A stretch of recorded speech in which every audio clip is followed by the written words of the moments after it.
Boa tarde, pessoal. FACAP, Processo Penal 4. Vamos dar continuidade ao recurso em sentido estrito. Hoje, dia 14 de abril de 2020. Bom, nós paramos no inciso referente à decisão que anula o processo da instrução criminal no todo ou em parte. Nós já observamos alguns aspectos desse inciso, mas é bom a gente retornar a ele para a gente dar seguimento ao estudo do tema. Quando a gente fala da decisão que anula o processo da instrução criminal no todo ou em parte, nós estamos nos referindo à existência de possíveis vícios, possíveis defeitos na composição de determinados atos jurídicos.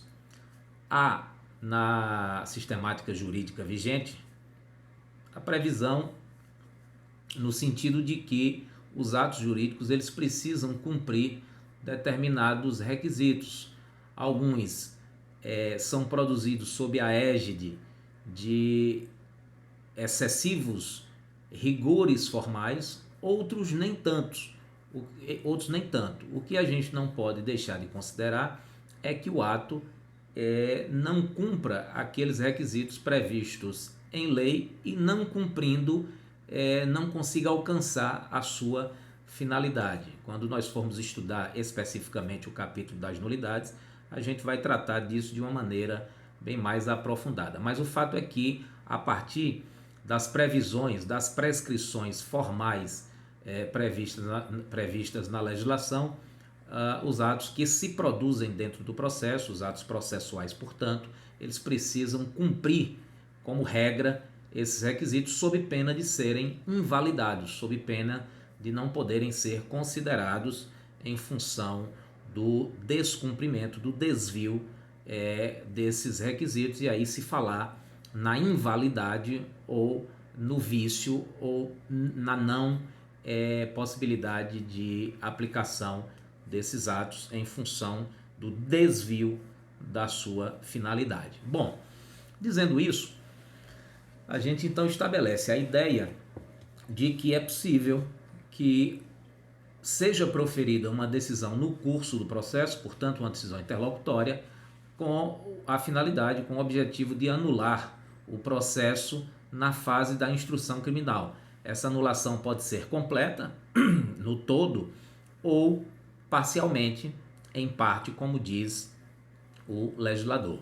É uma decisão por meio da qual o juiz declara nulo o processo no todo ou em parte, como dito aqui pelo inciso, e ela é enfrentada através do recurso em sentido estrito. Esse dispositivo, inclusive, ele é aplicável para a impugnação de decisão que declara ilícita a prova do processo.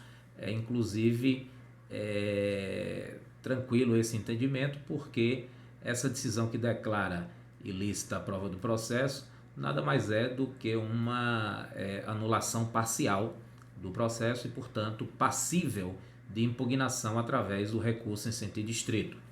Temos ainda a decisão que inclui o jurado na lista ou desta o exclui. Percebam o seguinte: no procedimento do júri, nós temos os jurados, que são os juízes leigos ou juízes do fato. Nós temos o juiz de direito, que julga o direito, e nós temos os juízes fáticos ou juízes leigos, que vão julgar os fatos. Eles são recrutados na sociedade de acordo com determinadas previsões, determinadas prescrições legais. E aí essas pessoas passam a compor uma lista que é chamada inicialmente de lista geral, que é publicada até o dia 10 de outubro de cada ano, e em seguida uma lista definitiva que é publicada até o dia 10 de novembro de cada ano. Ao formar a lista geral de jurados, que será publicada até o dia 10 de outubro, essa lista ela poderá ser alterada de ofício ou por qualquer reclamação de qualquer do povo. Então, o próprio juiz que participou da formação, presidiu a formação dessa lista geral, ele poderá alterá-la por iniciativa própria ou rever essa lista a partir da insurgência de qualquer pessoa do povo, até a publicação da lista definitiva, que se dará, como dito, até o dia 10 de novembro de cada ano. Então, essa lista definitiva, que é essa publicada até 10 de novembro de cada ano, ela poderá ser impugnada por meio de recurso em distrito, que deverá ser interposto, diferentemente do recurso em distrito em geral, que prevê o prazo de 5 dias para interposição e 2 dias para razões. Nessa hipótese especificamente, da decisão que inclui jurado na lista ou desta o exclui, ou seja, a decisão que inclui ou exclui o jurado na lista definitiva, diferentemente do recurso em sentido estrito, em geral, que prevê o prazo de 5 dias para interposição e 2 dias para apresentação das razões, nesse caso especificamente o prazo é de 20 dias, ou seja, na hipótese da decisão que inclui ou exclui jurado da lista definitiva, o prazo para interposição do recurso em sentido estrito é de 20 dias. E essa interposição ela é dirigida ao presidente do Tribunal de Justiça. E é exatamente essa particularidade que a gente precisa observar para diferenciar do recurso em sentido estrito em geral. Até porque na sua prova, seja da OAB, seja em concurso ou mesmo na prova que a gente faz em sala de aula, normalmente se cobra a exceção, porque parte-se da presunção de que a regra todos sabem. E aí a gente tem esse ponto fora da curva em relação à decisão que inclui ou exclui o jurado da lista definitiva e, portanto, o prazo é de 20 dias para interposição do recurso em distrito dirigido diretamente ao presidente do Tribunal de Justiça. Ainda, nós temos aqui o inciso que prevê a decisão que denega a apelação ou a julga deserta. Bom, primeiro a gente precisa fazer uma reflexão a respeito de uma outra previsão recursal que nós temos no sistema jurídico processual penal. Que reflexão seria essa?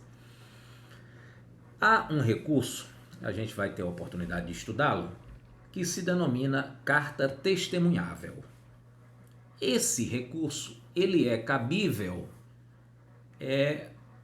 do não segmento ou do não submento, do não processamento de outros recursos. O que é que significa numa linha bem geral?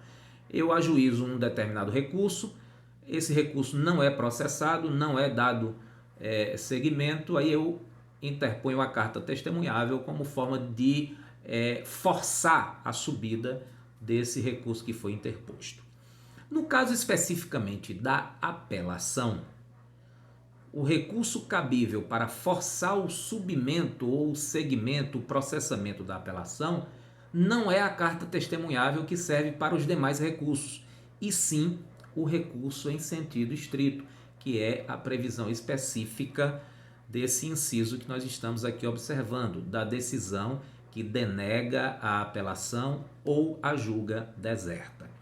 Vejam, quando a gente interpõe um recurso, o juiz deverá, antes de processá-lo, observar se ele preenche os requisitos previstos em lei. Ele vai observar se ele foi interposto no prazo, se a parte tem legitimidade, se o interesse está demonstrado, se é aquele o recurso previsto taxativamente dentro do sistema jurídico, se não houve má-fé, se não houve erro grosseiro, enfim, todos aqueles requisitos objetivos e subjetivos que nós já analisamos em outro momento, eles deverão ser verificados numa espécie de checklist pelo juiz para então receber o recurso e mandar processá-lo. A partir do momento em que o juiz então admite o recurso, ele estará fazendo o que se chama de juízo de pré-libação, analisando a admissibilidade, para posteriormente verificar o seu mérito, o que se chama de juízo de delibação. Ele então admite o recurso no sentido formal, pelo preenchimento dos requisitos tanto objetivos quanto subjetivos, e posteriormente ele vai analisar o mérito dentro do que se chama de juízo de delibação, que é o enfrentamento dos argumentos que foram trazidos ao recurso.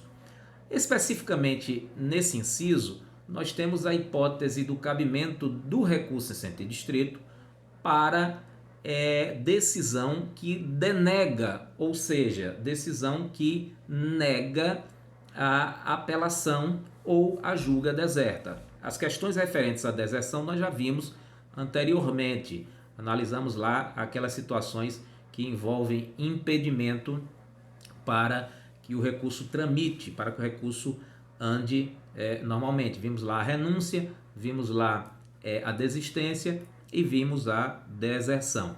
A deserção, que ainda se aplica no processo penal, ela se refere à ação penal privada, que nós já vimos referente à questão das custas processuais que precisam ser recolhidas, e vimos também situações referentes a recursos que são interpostos mediante instrumento e que necessitam da juntada de determinadas peças, de determinados documentos, sob pena do recurso não ser conhecido, sob pena de ter a sua admissibilidade comprometida. Então, a admissibilidade, no que se refere à deserção no processo penal, está ligada na ação penal privada ao recolhimento das custas processuais e a questões referentes a recursos que sobem por instrumento e que precisam ter no seu recurso a juntada de peças que são consideradas pelo legislador imprescindíveis sob pena do recurso ser considerado deserto, já que aquela hipótese de exigir a apresentação do réu para recorrer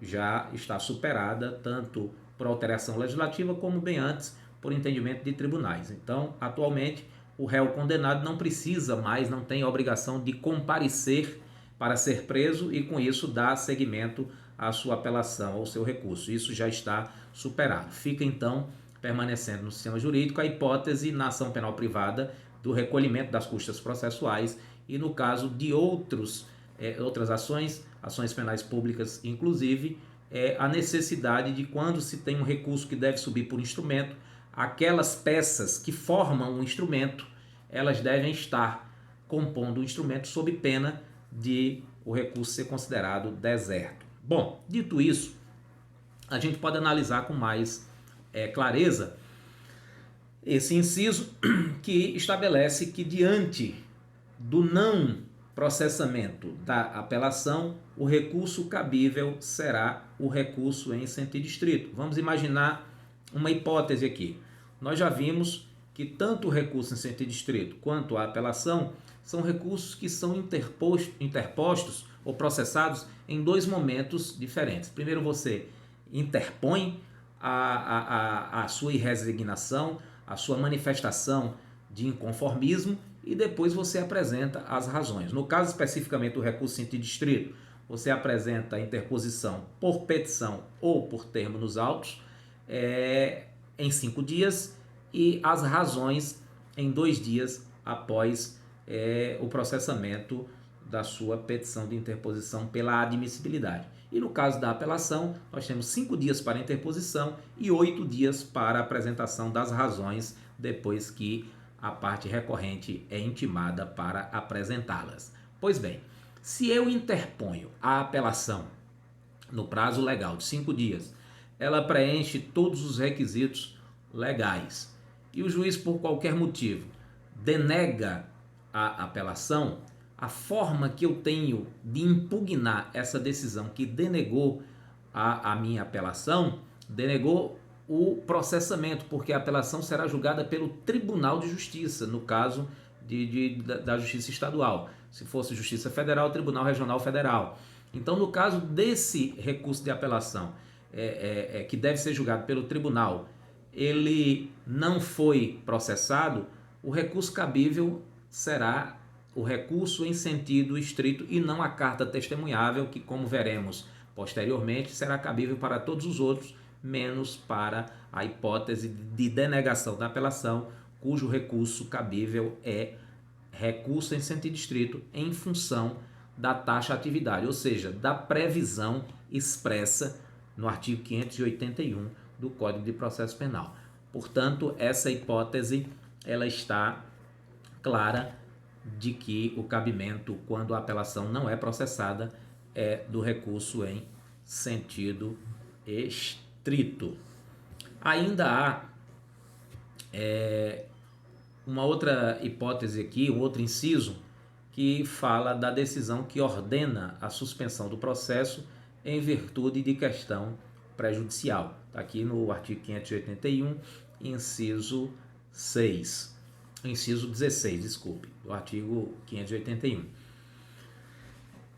Percebam que questões prejudiciais, vocês já tiveram a oportunidade de estudar, talvez no processo penal 2, processo penal 3, elas são controvérsias jurídicas que, embora autônomas em relação ao seu objeto, elas são passíveis de constituir uma nova relação processual e se constituem como antecedentes lógicos da resolução do processo principal, da resolução do processo no que se refere ao seu mérito. Ou seja, as questões prejudiciais são hipóteses legais que impedem o enfrentamento natural da questão de fundo, que seria o mérito. Enquanto você não soluciona essas questões que prejudicam a análise do mérito, você não poderá proferir uma decisão final a respeito daquela situação processual.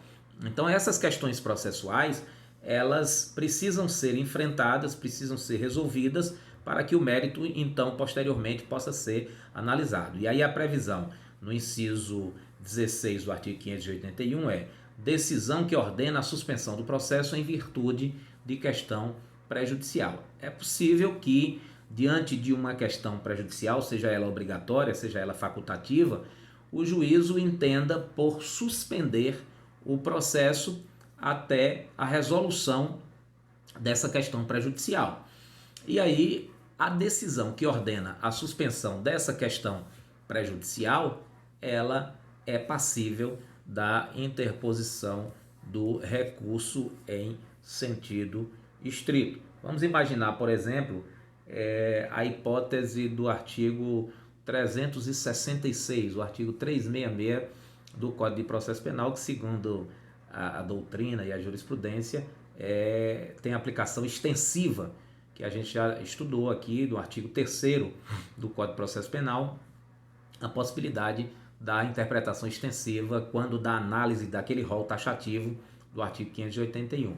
Interpretação extensiva, ela se verifica quando o legislador não disse com a clareza que se esperava aquilo que se desejava, mas aí cabe ao intérprete a tarefa de extrair aquilo que não ficou tão claro, mas que foi dito pelo legislador com análise da disposição legal. Então, tanto doutrina quanto jurisprudência permitem a interpretação extensiva no Código de Processo Penal, inclusive lá no artigo 3º a gente tem essa previsão. Bom, imaginem lá o que diz o artigo 366 do Código de Processo Penal. O acusado citado por edital que não comparecer e nem constituir advogado terá o processo suspenso, bem como o prazo prescricional, podendo ser determinada a produção de provas consideradas urgentes e ainda ser decretada a prisão preventiva, se for o caso. É o que está, em linhas gerais, previsto no artigo 366 do Código de Processo Penal. Imaginando que o juiz determine a suspensão do processo, no caso do artigo 366, você poderá interpor, e aí valendo-se da interpretação extensiva, o recurso interdistrito para contestar essa decisão que ordenou a suspensão do processo. Como também, e mais especificamente, já disse o legislador, diante de qualquer situação que diga respeito a uma questão prejudicial, seja questão prejudicial facultativa, seja questão prejudicial obrigatória. Então, numa ou noutra situação, e aí vocês vão ter a oportunidade de relembrar isso, analisando as questões prejudiciais homogêneas, heterogêneas, enfim, tudo que está previsto na legislação. Fato é que ordenou a suspensão do processo, caberá recurso em sentido estrito. O inciso 18 do CPP, artigo 581, ele fala da decisão que decide o incidente de falsidade. Eu estou aqui saltando alguns porque são incisos que dizem respeito à execução penal e, portanto, mais adiante eu vou dizer porque é que eu retirei do cabimento do recurso em sentido estrito, porque cabe, depois da reforma que se deu em 84, agravo em execução conforme previsão do artigo 197 da Lei de Execuções Penais e não mais recurso em sentido estrito. Vank, mas está previsto no artigo 581 e como está previsto no artigo 581 não cabe numa rese, eu já disse em algumas oportunidades e volto a repetir. O que é que você tem que observar inicialmente para determinar o cabimento do recurso adequado? A natureza jurídica da decisão. Se eu estou diante de uma decisão cuja natureza jurídica é de uma decisão definitiva, terminativa, interlocutória, eu vou lá no artigo 581 e verifico se há previsão. Se há previsão, em tese, caberá recurso em sentido estrito.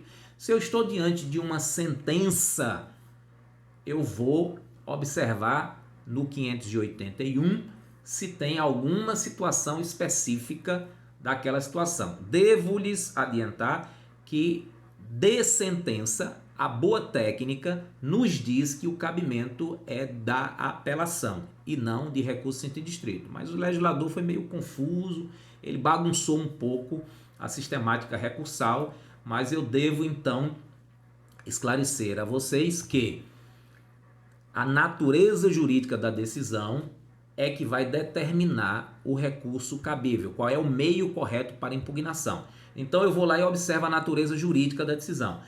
Tem natureza jurídica de sentença?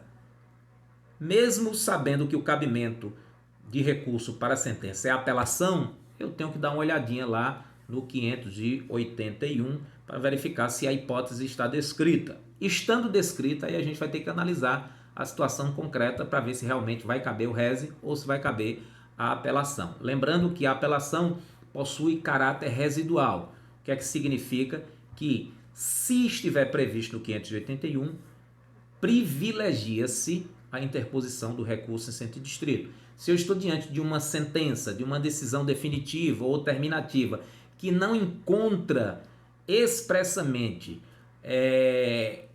sede no artigo 581, aí eu vou residualmente migrar e recorrer através da apelação. E de outro lado, se eu estiver diante de um despacho, o despacho não possui carga valorativa, não possui carga decisória e não caberá a qualquer recurso. No máximo, a gente vai poder interpor um mandado de segurança se houver alguma violação a direito líquido e certo. Continuando, então, eu tenho aqui a decisão que decide o incidente de falsidade. Esse incidente de falsidade, ele visa constatar se determinado documento no sentido mais amplo possível, vídeo, foto, documento propriamente, ele é autêntico ou é inautêntico. Havendo qualquer suspeita a respeito da autenticidade do documento, é possível que se instaure o incidente de falsidade para que se esclareça se aquele documento que foi anexado ao processo principal, ele é realmente autêntico ou ele é inautêntico. Nesse contexto da decisão que decide o incidente de falsidade, que vai tramitar paralelamente ao processo principal. Imaginem vocês que eu tenho um processo por roubo. E aí, durante esse processo de roubo, a juntada de algum documento sobre o qual recai a suspeita da falsidade. Então, em relação a esse documento que foi anexado ao processo que apura o crime de roubo, podia ser de tráfico, de homicídio, enfim, um processo criminal, sobre esse processo paira a dúvida, a incerteza quanto à sua autenticidade. É possível, a partir daí, se instaurar um incidente de falsidade para apurar se realmente aquele documento anexado, que faz prova no processo criminal, ele é autêntico ou inautêntico. Essa decisão que decide sobre a autenticidade ou sobre a inautenticidade, ela pode ser impugnada através do recurso em sentido estrito. É importante agora a gente voltar aqui para analisar as outras questões que seriam afetas à lei de execução penal. Então vejam, aqui no inciso 12, foi pulado, tem a previsão que é a seguinte: decisão que conceder, negar ou revogar livramento condicional. O livramento condicional, ele é concedido no âmbito do processo de execução penal, que é o último estágio na individualização da pena. A gente vai ter a oportunidade de estudar alguns aspectos da execução penal, sobretudo com algumas alterações que foram promovidas agora pelo pacote anticrime, e a gente vai ter condição de verificar que o livramento condicional é o último estágio no processo de individualização da pena. A gente tem diversos incidentes que podem ocorrer durante o cumprimento da pena, exemplo da progressão de regime, saída para trabalho externo, autorização, permissão de saída, trabalho externo com tornozeleira eletrônica, enfim, tem uma regressão, tem uma série de atos, incidentes durante o curso da execução que podem ser instaurados como forma de cumprir a prescrição constitucional da correta individualização da pena, que inicia com a fixação da pena no artigo 59 e 68 do Código Penal, e tem uma outra fase que é na execução penal. E aí o livramento condicional é o último estágio. Você, quando cumpriu todos os requisitos, aí você pode pleitear o livramento condicional, que é uma espécie de desmame. Você vem aí avançando degrau por degrau até chegar naquele último estágio que vai lhe dar uma liberdade bem mais ampla do que aqueles estágios anteriores, e que é exatamente o livramento condicional. Esse livramento condicional, ele é conferido, ele é concedido no âmbito do juízo de execuções. Nós temos o processo penal de conhecimento, temos o processo penal cautelar e temos o processo penal de execução. Quando o processo penal de conhecimento finaliza com uma sentença, e aí se reconhece a responsabilidade penal do acusado, dali se extrai uma guia, obviamente depois que transita em julgado, que não cabe mais recurso, depois que todos os recursos já se esgotaram, extrai-se uma guia, que é uma guia de execução, uma guia de recolhimento. A partir dessa guia você tem um título executivo judicial que precisa ser cobrado, vai ser executado. Nesse processo de execução, diversas medidas podem ser implementadas, e o livramento condicional é uma das últimas.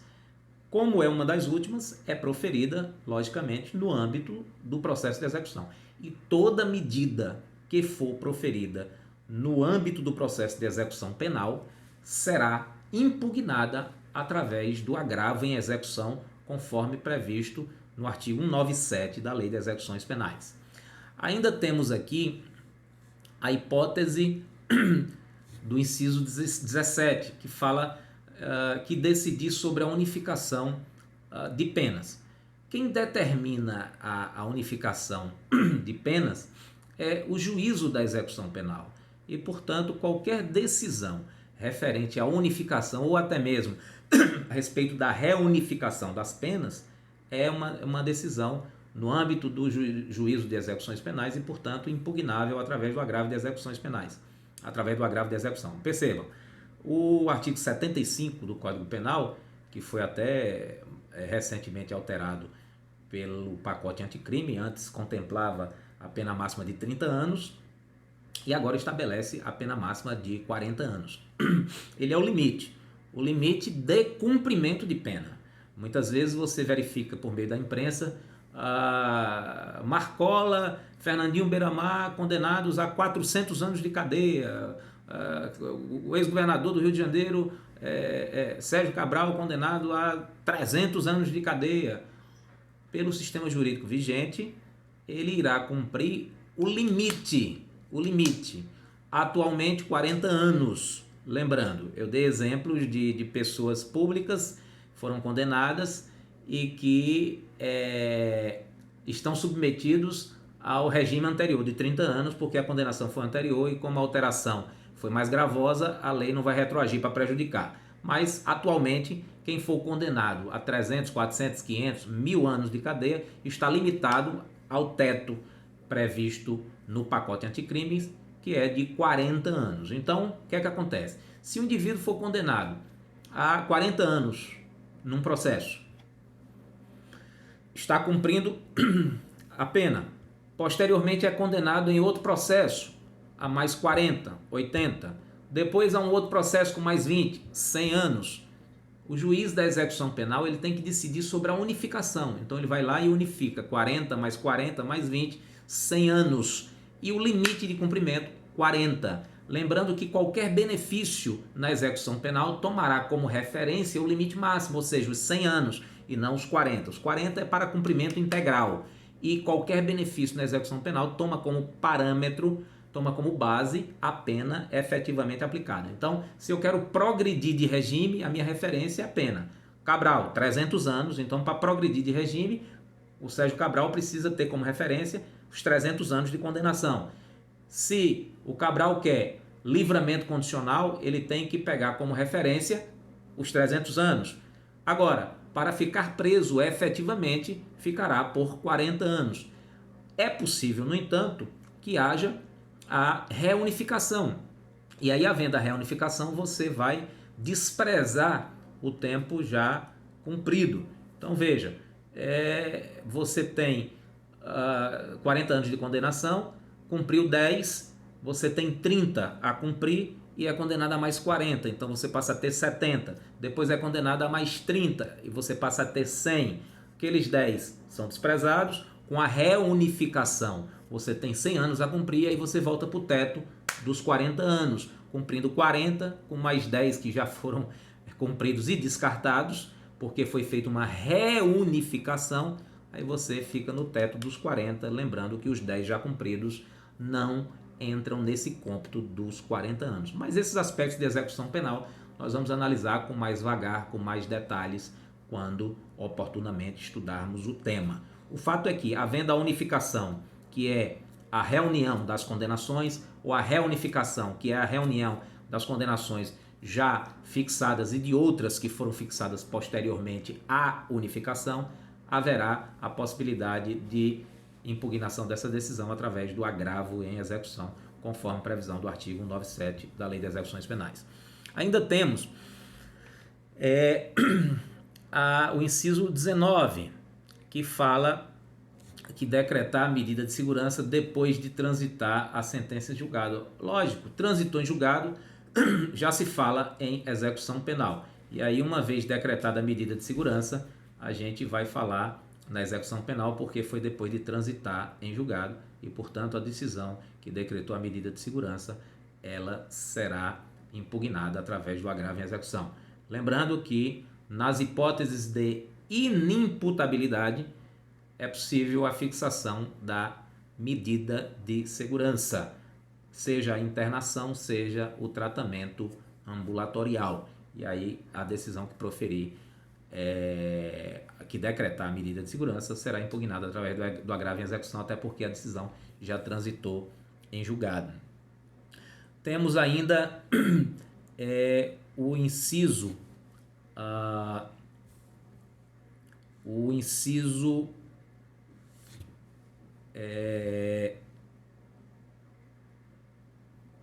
deixe-me ver aqui, o inciso que eu pulei, na verdade, esse inciso 20, que impuser medida de segurança por transgressão de outra.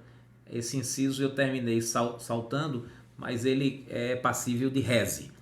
E eu queria falar agora do aspecto aqui referente o inciso 24 e também o inciso 25.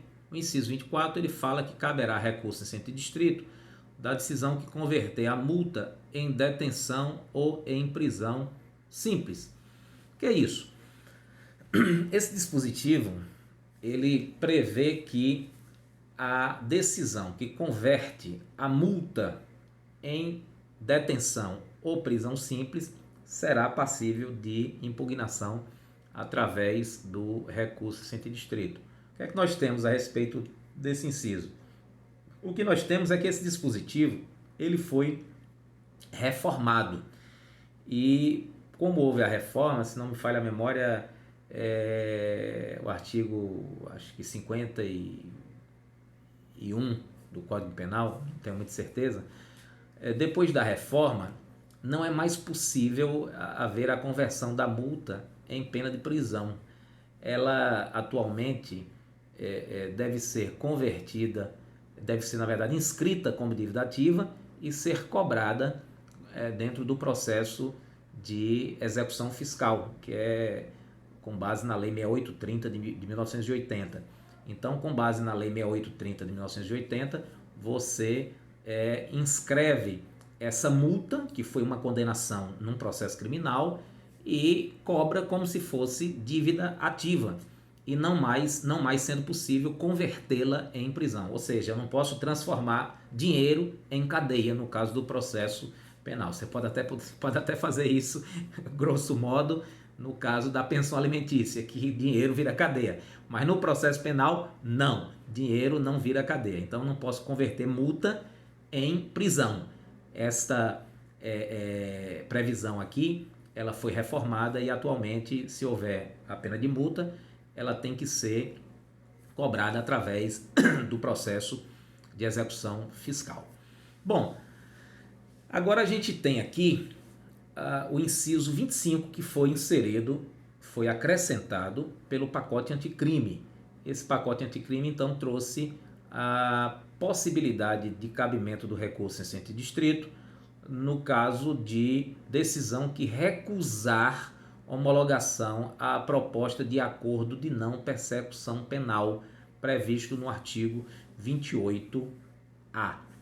Primeiro vamos dar uma analisada aqui o que seria o acordo de não persecução penal, que a gente não pode confundir. O acordo de não persecução penal é uma coisa, a suspensão condicional da pena é outra coisa e a suspensão condicional do processo é outra coisa.